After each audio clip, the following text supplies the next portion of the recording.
ஏன்பா செடி அந்த மாதிரி பாக்குறீங்க?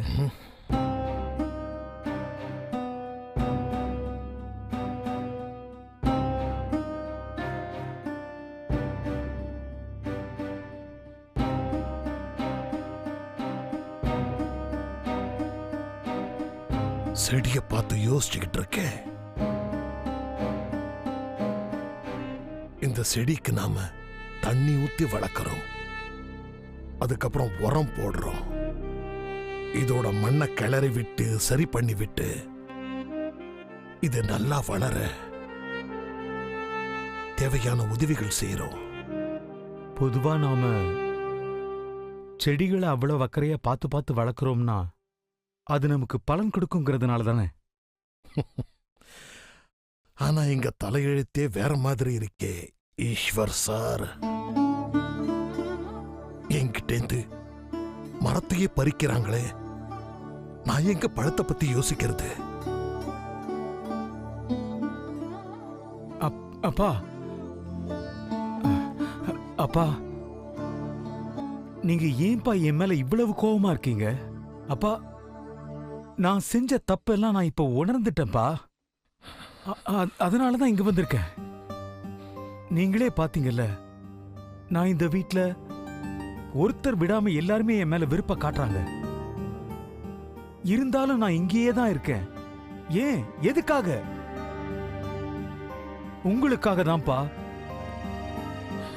அம்மாவுக்காக தான், என்னோட குடும்பத்துக்காக, சைலஜாவுக்காக, என் குழந்தைகளுக்காக. உங்க எல்லாரையும் விட்டா எனக்கு இந்த உலகத்துல யார் இருக்கா?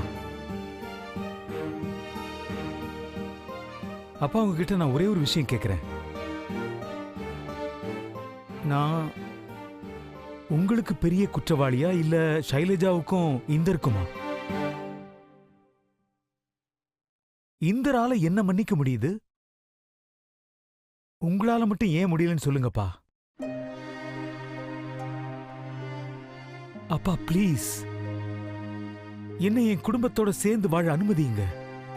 என்னோட குடும்பமும் அதையே தான் ஆசைப்படுறாங்க. எனக்கு நம்பிக்கை இருக்கு, சைலஜாவும் இதையே தான் ஆசைப்படுறா.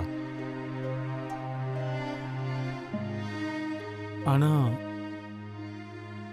அநேகமா எல்லாரும் உங்களால தான் அமைதியா இருக்காங்கன்னு நினைக்கிறேன். அப்பா, இந்தர் மாதிரி நீங்களும் என்ன மன்னிச்சிருங்கப்பா ப்ளீஸ்.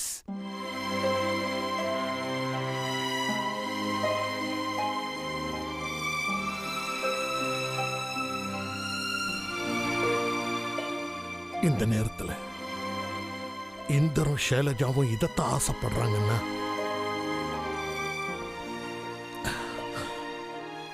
சரி, நீங்க இந்த வீட்டில் இருக்கலாம். என்ன